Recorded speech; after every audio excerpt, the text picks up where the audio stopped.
ব্যক্তিগত জীবনে কলহ বা কোনো সমস্যা, বিষয়টা একটু অন্যরকম হয়েছিল। কারণ এই মেয়েটা অভিযোগটা করছে মেলান্দা উপজেলায়। এখন মেলান্দা উপজেলায় মেলান্দায় তো জসিমের নামে নোটিশ পাঠাইছে, কিন্তু ওনারা আবার আমাদের কাছে এসে বললো, স্যার আমাদের বাড়ি দুইজনের বাড়ি ইসলামপুর, আমরা কেন মেলান্দা যাবো নিজের উপজেলা ছেড়ে। এরপর আমি ওনার যে স্যার আছে ওনাকে বললাম যে ভাই এই তো অবস্থার বিষয়টা কী করা যায়। কথাটা ঠিকই আছে, অভিযোগ যে উপজেলায় উপজেলায় দেওয়ার কথা, মেয়ের বাড়ি যে উপজেলা সেই উপজেলা অভিযোগ, ছেলের বাড়ি বাংলাদেশের 64 ডিস্ট্রিক্টের যেখানে সমস্যা নেই। তারপর অনেক আলোচনার মাধ্যমে ওর অভিযোগটা আমরা এখানে ট্রান্সফার করছি। বসেন, সমাধান হয়নি সেই পরিপ্রেক্ষিতে আমরা অভিযোগ নিয়ে আজকে আমরা শর্ট টাইম দিয়ে আজকে বসার একটা প্রক্রিয়া করছি আর কি। যাই হোক, আমরা চেষ্টা করবো বিষয়টা একটা সুন্দর সমাধান করার জন্য, উভয় পক্ষের আলোচনার মাধ্যমে, উভয় পক্ষের সার্বিক সহযোগিতায় আমরা চেষ্টা করবো একটা সুন্দর সমাধান। তার আগে আমার কথা হচ্ছে, এটা যেহেতু অফিস, আমাদের অবশ্যই একটু অফিসিয়াল নিয়মকানুন মানতে হবে। এখানে শৃঙ্খল আচরণ করা যাবে না। এই যে এত অনেকগুলো মানুষ, এত লোকজন নিয়ে আমাদের এই অফিসিয়াল বা বিভিন্ন প্রতিষ্ঠানের কিন্তু সালিশ হয় না।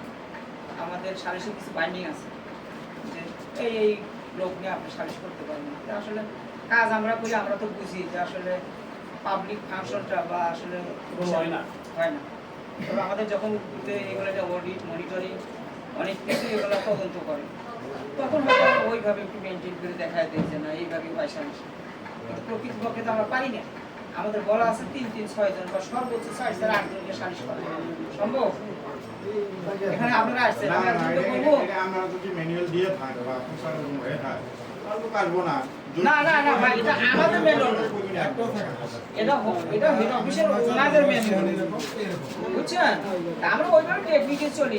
এখন কথার কথা, আপনাকে আমি কি বলবো যে ভাই আসছেন আপনি 4-8 জন বাকিগুলো বাদ দেবো, কথাটা বলা কি আসলে আদৌ ঠিক হবে?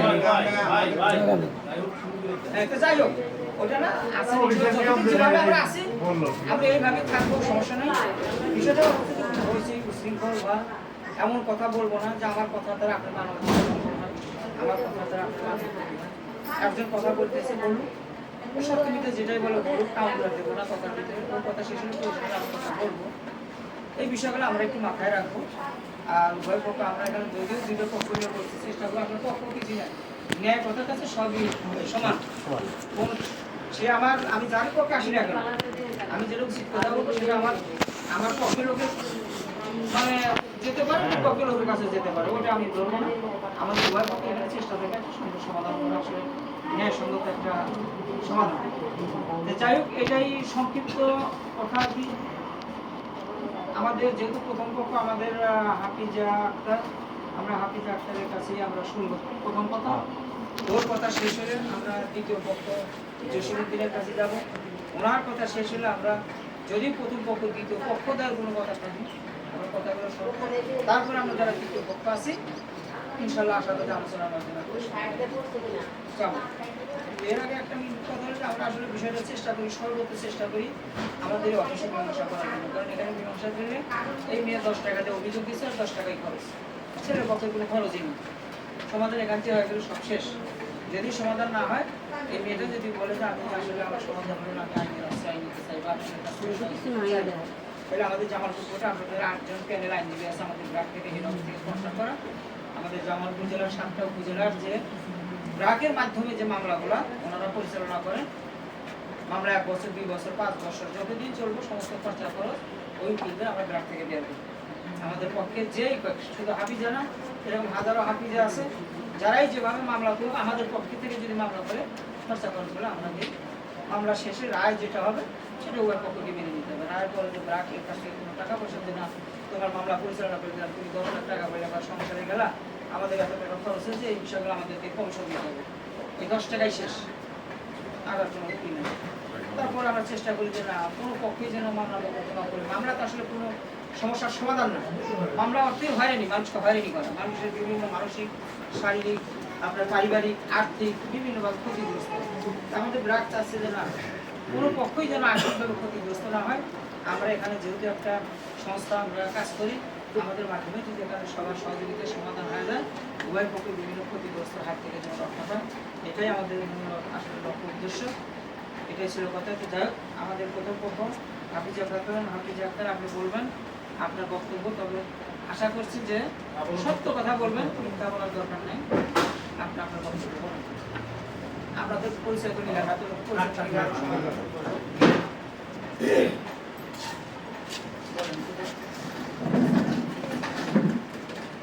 আমি কখনো চাই না যে সংসারটা ছেড়ে আসে, বাধ্য করা হয়ে আমি সংসারটা ছাড়ি। আমি যে পরিবারে একটা নিয়ে 18-19 বছর থেকে অন্য একটা পরিবারে গিয়ে নতুন পরিবারে জয়েন করে, তারপরে তাই ভুল হতেই পারে, ভুল হোক।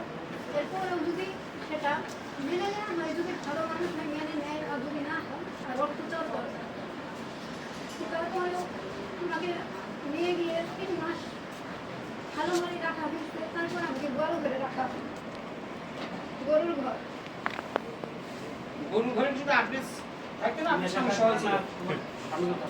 হ্যাঁ, সে ওখানটাকে আমি বলছি আলাদা একটা ঘর বলতে পারবো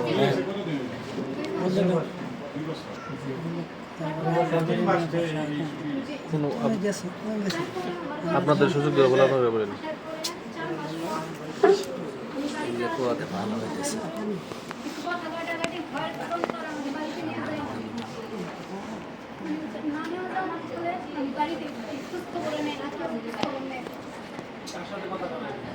আমার স্বামীর সাথে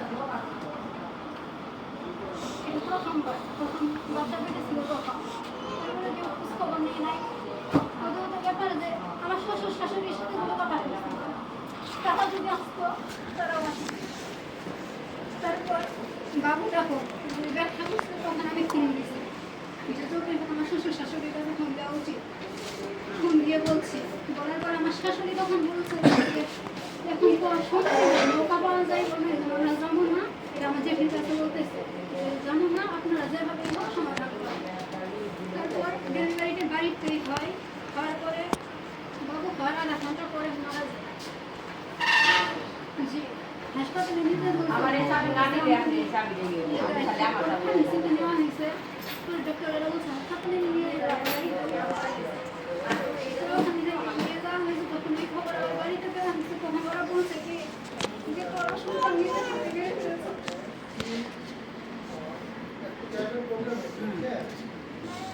তারপর আমার এই দাদু জি না কেউ আসে। তারপর আমার এই দাদু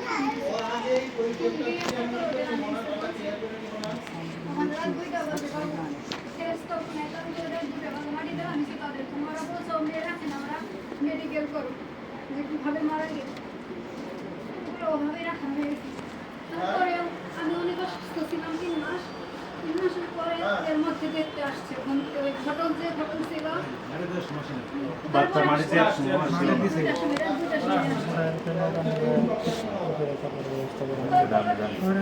অনেক অসুস্থ, এটা আমি জানতে পারি নাই।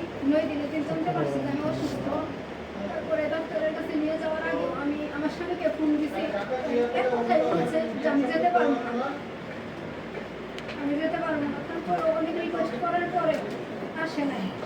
তারপর আমরা গেছি হাসপাতালে, গেছি সরকারি হাসপাতালে, চিকিৎসা মানে মারা যাওয়ার অবস্থায় ছিলাম। যে ঘটক ছিল সে ফোন দিয়ে হুমকি টুকি দেওয়াই আনাইছে, অনেক সাঁটাসাঁটি করে আনাইছে। মেয়েটাই মারা যাচ্ছে তারপরে আসছে। আসার পরে তারপরে একদিন থাকলো, আমার শাশুড়ি চলে গেল, পরে আমার স্বামী থাকবে না। তারপরে আমি আমার শ্বশুরের সাথে হুকুম নিয়ে তারপরে রাখছি থাকবো থেকে। তারপরে দিন যে গেল, যাওয়ার পরে অনেকদিন পরে আসলো, আমি ফোন দিয়ে কথা বলি, মানে তাদের কাছে আমার কোনো গুরুত্ব নাই, এটা আমি বুঝতে পারি। তারপরে 2 মাস যখন হলো, আমি পুরোপুরি তখন সুস্থ হই না। তারপরে আমাকে ফোন দেওয়া হলো যে আমার স্বামী ফোন দিচ্ছে যে আমার বাবা অনেক অসুস্থ, আমাকে দেখতেছে আমি আসে। তখন আমি আমার বাবাকে বললাম, তখন আমার বাবা আমাকে নিয়ে আমার শ্বশুরকে দেখতে গেলাম। গিয়ে দেখি মোটাটাও একেবারে অসুস্থ না। তারপরে দেখলাম, দেখার পরে আমার শাশুড়ি বলতেছে যে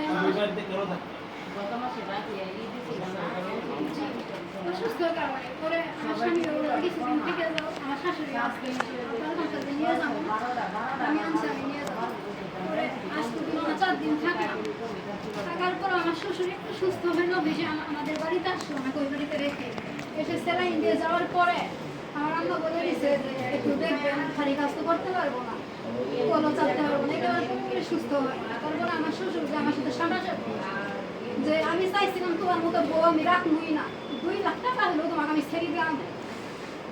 তারপর আমি কিছু বলি নাই, তারপর আমি কিছু বলি নাই, এই কথা আমার স্বামীও জানে, আমার স্বামী তখন বলবে গেছে। পরে আমার একটা শাশুড়ি আছে, সে বলছে না, ওইসব কিছু বললো না, থাক চুপ করে থাকো, তোমার আমি চুপ হয়ে থাকো। টাকা 4 দিন পরে আমার স্বামী বেশি কথা কই লোকটা যাওয়ার পরে তো কিছুদিন পরে আমার শ্বশুর আসলো। পরে আমার স্বামী বললো যে বাড়িতে গেলে আড্ডা গেলে কোনো কথা যেন না হয়। তো আমিও ভাবলাম যে থাক কথা হবে না, কথা হলেই ঝামেলা।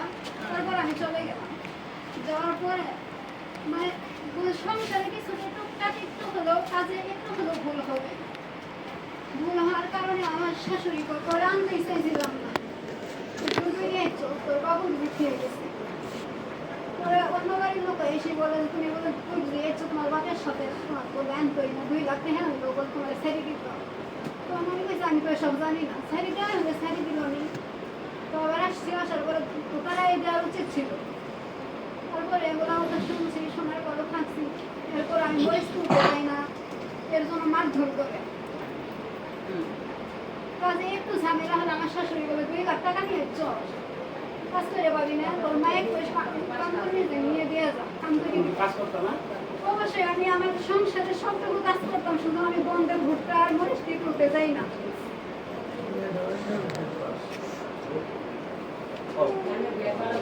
তারপর সব সংসারে সব কাজ আমি করি, কোনো ভুল ত্রুটি রাখি না, রান্না বান্না কাপড় চোপড় ঘর দেওয়া ঝাড়ু দেওয়া সব কাজ আমি করি, গরুর পানি দেওয়া গরুর গোবর ফেলানি সব কিছুই আমি করি। তারপরে এইবার ওখানে মারছে, আমি কাউকে বলি নাই। তারপর আমার আব্বা ঈদের আগে আনতে গেছে, আমার আসতে দেয় নাই। পরে আমার স্বামী আমাকে নিয়ে আসছে আমাদের বাড়িতে, নিয়ে আসার পরে রেখে গেছে। যেদিন আসলো যেদিন দুপুরে আসলো, আসার পরে বিকাল রাতে আমার শ্বশুর ফোন যে উনি যদি বাড়িতে না আসো পেঞ্চপুত্র করবো, বাড়ির বাসা নাকি এখানে, এগুলো আবার আমার দেবর আমার ফোন দিয়ে বলতেছে ভাবি ভাই পাঠাই দেন, নাই তো যেন ভাই পেঞ্চপুত্র করবো। জি শুনেই দেন। জি তারপরে আমার শাশুড়ি পাঠাইছে, সে তো চলে গেল রাতের 8টার সময়। পরে ঈদের কিছুদিন পর আমার শ্বশুর আমাকে দেখতে আসলো, আসার পরে দেখে আমি অনেক অসুস্থ, ভাত খেতে পারি না, বিছানা থেকে উঠতেই পারি না, আমার শ্বশুর দেখে চলে গেল। তারপরে আমার শাশুড়িকে পাঠাইছে, পাঠানোর পরে জি আমার শাশুড়ি আসার পরে আমি শুয়ে আছি আমাদের জেঠিদের ঘরে। পরে আব্বা ভাবছে ডাকছে আমার, যাও তোমার শাশুড়ি আসছে। উঠছি, ওঠার পরে মানে ধুসমুসি ঘুম থেকে উঠছি, ওঠার পরে মাতলাম শরীর পরে গিয়েছি, যখন আমার শাশুড়ি কি বলে তো ঘুমিয়ে ধরবে নি, খালি ঘুমিয়ে পারো এই বাড়ি তো। পরে আমি ভালো মন্দ জিগাই আমি বসলাম, বসার পরে আমার আম্মা কইতাছে যে তুই ওই ঘরে যা যাই শুয়ে থাক, কিছুক্ষণ পরে উঠিয়া। পরে এই কথা 2 বার আম্মা বলছে, বলার পর আমার শাশুড়ি কথা কয় যে এত গিয়ে আর জানেন আপনার জন্য আপনার পেটে খারাপ হয়েছে, আপনার এতদিন কারণে আমার আপনার মেয়ে খারাপ। তো আমার যে কে গিয়ে দেখা আনছে, আমার মেয়ে অসুস্থ যে শুনতে বলছে ওরকম বাচ্চা মেয়ে আর খারাপ হয়েও না, যেরকম করা লাগবে এই কথা থেকে। তারপর আম্মা কইছে আপনি আমার বাড়িতে যে অবস্থা করতেছে, তো আপনার বাড়িতে নিয়ে আমার মেয়েকে কীভাবে ই করবেন, এখান থেকে 2-1 মাস ঝগড়া। তারপরে আমার শাশুড়ি এই কথাটাও বলে যে আমার ছেলের বিয়ের বয়স হয় নাই, আমার ছেলের বিয়ে বয়স হয়নি, আমার ছেলে কি জন্য কাজ করবো, তুই যাই কাজ করবি না, আমার ছেলে কিসের জন্য যাই কাজ করবো। জি না, জি না।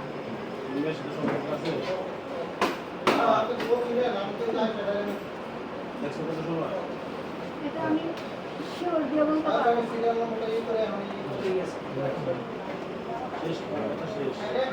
এই তো অবস্থা না।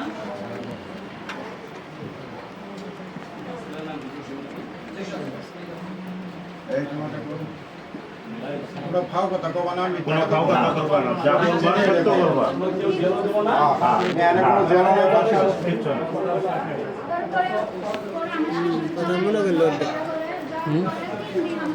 আসলটাই দোকানে তালাক দিছে এটাই দোকানে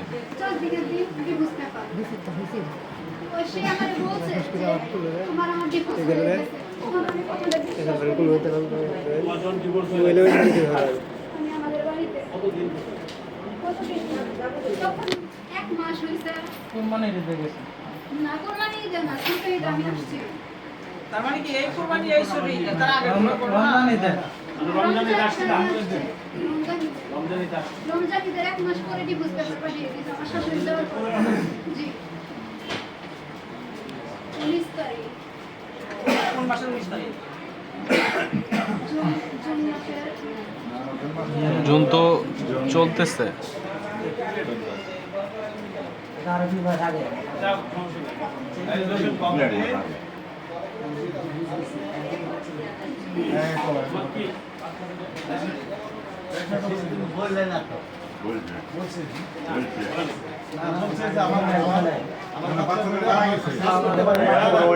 আমার বাচ্চা বড় কাজ করতে পারে না ঘুমায় আছে আমার শাশুড়ি বলতেছে যে তুমি ঘুমালি বেটি নিয়ে কিন্তু আগের বাচ্চা ওটা আগের বাচ্চার কথা ঈদের পরে আসছে আমি কথা বলে এর বাচ্চা বলো এটা বছর পর আগে গেছে কি শুনে স্বামীর বাড়ি থেকে কোন নিজের বাড়ি আসলা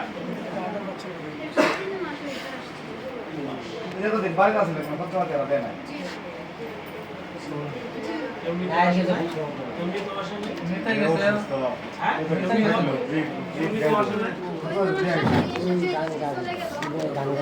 তারপরে ডিভোর্স পেপার পাঠাইছে ছেলেটা বলে আচ্ছা শুনে বলেন কি অবস্থা আসসালামু আলাইকুম। প্রথম যে বললো বাচ্চা হয় মারা গেছে ওদের বাড়িতে গেছে আপনার বাচ্চা গর্ভে ছিল এই সময় 5 মাস ওই সময় আমাদের বাড়ি চলে গেছে যাওয়ার পরে আর আমার আব্বাকে পাঠাই মুখে পাঠানোর পরে অপমান অবস্থা করে দিয়ে বলে আমার বাড়িতে আসে পরে আমার আম্মা গেছে আমার আম্মার ওই অবস্থা যাবো না আমার সাথে ও বলছে ও করার পরে আমার শাশুড়ি আমি এরকম করার পরে বাচ্চা জন্ম নিল যেদিন গোল দেখা হয়েছে সেদিন ফোন দিচ্ছে যে সময় এই সময় রানির নৌকা ব্যবস্থা নিয়ে আসলে নৌকা নেই আসতে পারি নাই দেখতে পারবো না যে আপনারা ওটাকে সকালে একটা ব্যবস্থা করে বলছে এরপরে সন্ধ্যা মাগরিবের পরে বাচ্চা মারা গেছে বাচ্চাদের জন্মিল ছেলে নামে সব ফোন বাড়ি থেকে কোনো ফোন দেয় বলে খালি বললো যে দেখা হচ্ছে দুপুরে জানাইছে মাগরিবের আগে আগে দেখা হচ্ছে দুপুর থেকে জানানোর পরে আমি বলছে একবার মাগরিব করে কোনো নৌকার ব্যবস্থা নাই আমরা বলছি যে আসতে পারে না এটা বলে আমার সাথে কথা বলছে আপনারা নৌকা নাই যাইতে পারলাম না সকালে আমরা ব্যবস্থা করে যাবো তারপরে বাচ্চা মারা যাওয়ার পরে বাচ্চা জন্মে ফোন দেয় ওই বাচ্চা আমার ছিল আমি বাচ্চা আমি যে কিছুক্ষণ পরে ভিডিও করতেছি যে মোবাইল নিয়ে যান বাচ্চা ডাকতে যাই দেখি বাচ্চা মারা গেছে তারপরে নৌকা ব্যবস্থা নাই আমরা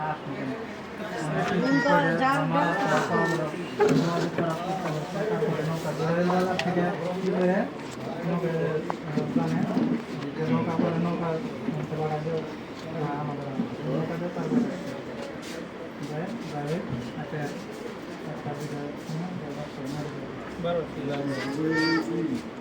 মাটিতে বললো আমি থাকলা খাইলাম পাঠাইছিলাম থাকে অসুস্থ হলো চিকিৎসা করা না গো চিকিৎসা ওষুধপাতি একটা নতুন ডাক্তারের নিয়ে গেছিলাম তারপরে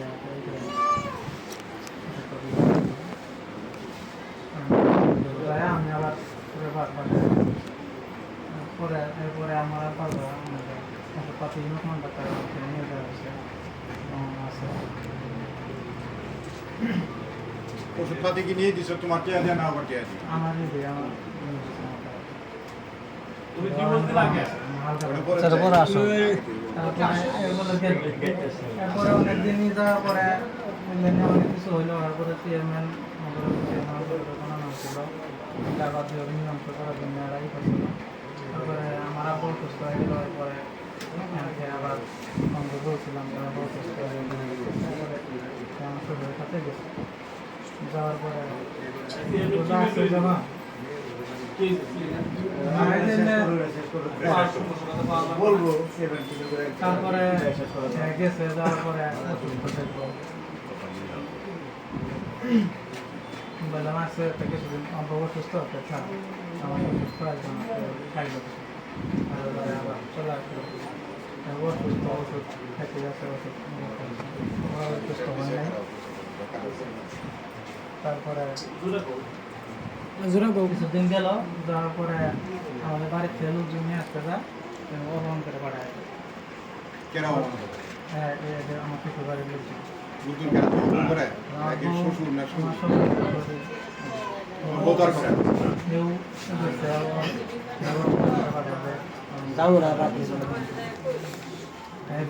খোঁজ খবর নেয় না অনেক দেয়া আছে খোঁজ খবর নেই কিনা দুধ তারপর দিন ফলমূল কিনে যায় যায় অমান করে বৃষ্টি দিচ্ছে আমার বাড়ির থেকে কান্দে আসছে ওগুলো আবার খাওয়াচ্ছে বাজারে খাওয়াচ্ছে যে অমান করে ফিরে অমান করি ওমান হওয়ার পর কইলে মালামাল ঘুরে নিয়ে আইছো বললে সুদ নিয়ে যা ঘুরে আনতে নিয়ে আসে পারছে নিয়ে আসে বাজারে পারছে কইলে রাহে নেই গেল আমাদের বাড়ির যা ভালোই এনে আসলেই সমস্যা কেনাকাটা তুমি আর ইয়ে এনে আসলে ওখানে তারপরে আমার সুস্থ হওয়ার পরে নেতা হইল নেতার পরে একটা বাড়িতে আসলেই আর বললো যে সব কাম করি হ্যান করি তেন করি গোবর খেলা আমার আম্মা গেছে আমার ছোট বোনের বাড়ি বেড়াইতে গোবর আম্মাই খেলা গরু আছে খেলা সংসারে কাম করে সংসার তাহলে কাজ করাই লাগবো ভাত আমি বন্ধুকে এসে ভাত খাইতে বলছি বলছি যে বললো স্বাস্থ্য ছিল আম্মা বাড়িতে নাই তাহলে খেলা আমি বানাতে পরে বলার পরে আমি ভাত খাইতে বলছি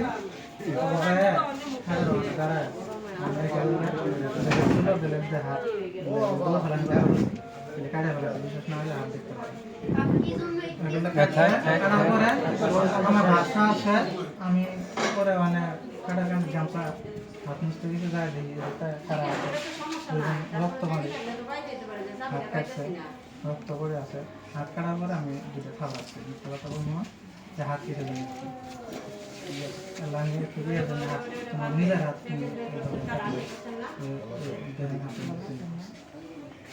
গেল পরে বছর খুব বছর হল তারপরে আমার টার্গেট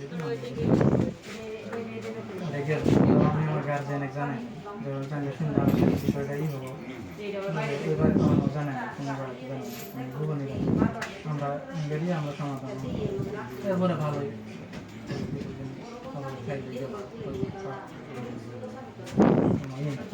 জুড়ে বলো ভালো করে খারাপ আগে আমার চুল সাইড দিছে হ্যাঁ বলে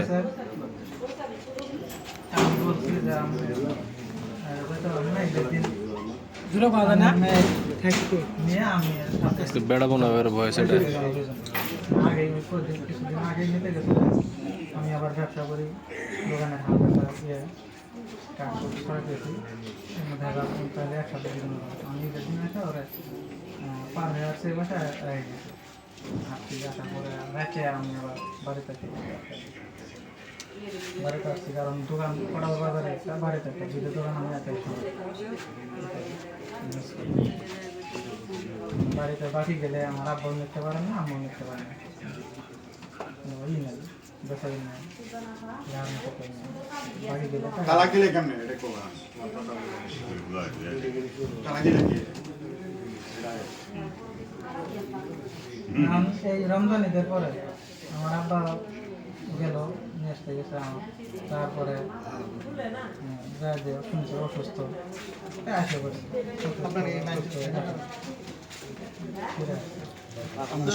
আমি বলি যে আমার অসুস্থ, ধীরে ধীরে কোনো সমস্যা হয় আসো, আসো না, আমি এটা বলে দিচ্ছি অসুস্থ নাকি আমার আসবে, আমি ডাক্তার দেখাই না, কবিরাজ দেখাই দিলে দেয়, আমি চিকিৎসা করি। আমাদের বাড়িতে আসেন, আসে ই করেন, এদিকে আমি যেমন অনেক কথা বলে। তারপরে গেল কিছুদিন, চিকিৎসা ভাত খাওয়াবে না, একটু বেরোবে না, অনেক দিন, এক সপ্তাহ বেশি হওয়ার 10 দিন পরে আমার আম্মা আসছে। আমার আম্মা তো অনেক পাড়া আমার কথা বলছে, আর জিজ্ঞাসা যে বাচ্চাদের অনেক কথা বলছে, অস্বীকার বলছে আমার শরীর খারাপ হয়েছে, বলছে আমার পর আসছিল আমার আম্মা। পরে এরা এরকমই করছে, আমার আম্মা বলছে যে তোকে না খাইছে তোর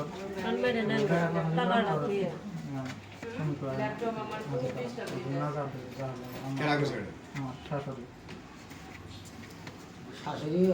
আমার শ্বশুর আছে, ওই কাছ থেকে আসে পরে কিছু করে খাওয়া দাওয়া খাবো ই করছে, রান্না করতে, পরে কিছু খাইছে, খাওয়া দাওয়া করে এরা সারা দেন, পরে বাড়িতে চলে আসছে। এই রমজানের ঘটনা। কোন রমজানের ঘটনা? এই রমজান ঈদে হ্যাঁ মার্চের যে এপ্রিলে দিয়ে দিল জি এরপরে গেছে রমজান, ফোন ওই দিন কথাবার্তা বললাম, বলার পরে হ্যাঁ আমার সাথে আচ্ছা এমন আমি দুটো কথা করি, তোমার যে এত কিছু হয়েছে গেলে এটা করে সেটা করে, তুমি আশপাশে কিছু আমার আশপাশে তোমার আশপাশে না তোমার এটা যে চেয়ারম্যান আছে এখানে মুরব্বী মধ্যে যেমন মানে চেয়ারম্যান সাহেব কিন্তু আনে থাকে প্রায় সময় মনে হয় আনে থাকে, তাই না? তাহলে বিষয় করলে এখানে জানেন তো রাষ্ট্রপতি হিসেবে তো জান বলে হাত ধরেছে বলে গরু করে না এই ঠান্ডা ছেড়ে বলছি বলা এক জায়গায় আমার কথা তারা শুনে না দেখেন না কথা বলি সমস্যা কি তোমার গ্রাম বাদ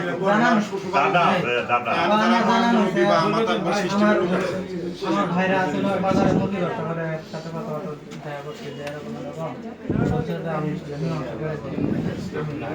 জানাবো কথা বলছে, বলার পরে আমি তোমাকে যোগাযোগ করি, জানাবো ওই পাশে ওয়ার্ড মেম্বারে জানাচ্ছি, ওয়ার্ড মেম্বার এই বাসায় এসে আমার নাম্বার, বাড়ির নাম্বার নিচ্ছে, ফোন দেয়, কথা বললো, ভাড়া করে অমুক জায়গায় আছে, অমুক জায়গায় আছে, পাত্তা দেন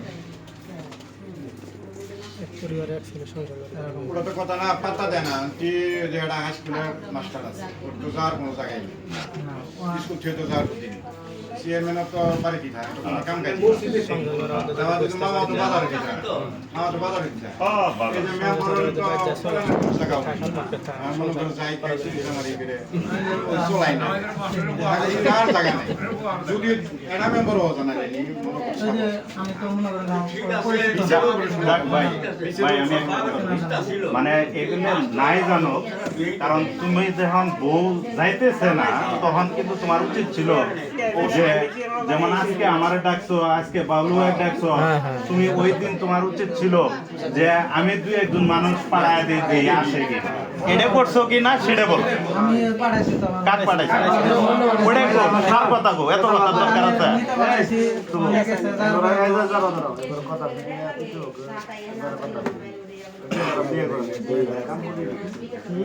না ওটা কথা না না না না না এটা না না ছেলের ভালোবাসা না থাকলে বাচ্চা হইলো বাপ মায়ে পাড়ায় দিল আমি থাকলাম ভালোবাসা না থাকলাম আমি থাকলাম ওটা নিয়ে কথা বলেন যুক্তি নিয়ে কথা বলেন ওটা ওই দিন ছিল হ্যাঁ এটা বলে মেয়েদের কোনো সমস্যা নেই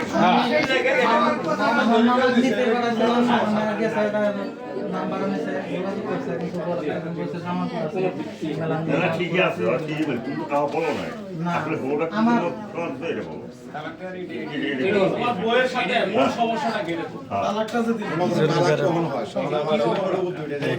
তোহানি মানুষ বউ তালাক বউ তো পছন্দ করে বিয়ে করা না পছন্দ করে তার না পছন্দ করে প্রতিদিন ডিউজ দিয়ে পারবাস না যে সেজন্য মতন হারাক নাই বই প্রতিদিন ডিউজ দিয়ে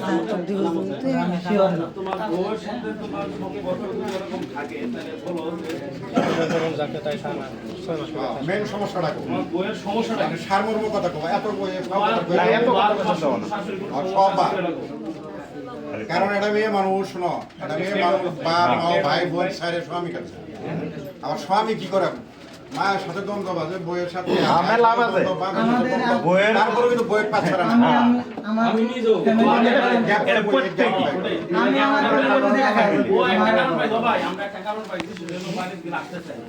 আমার আমি একাই তেলেঙ্গানা আমার বাড়িতে কার সাথে হবে কোনো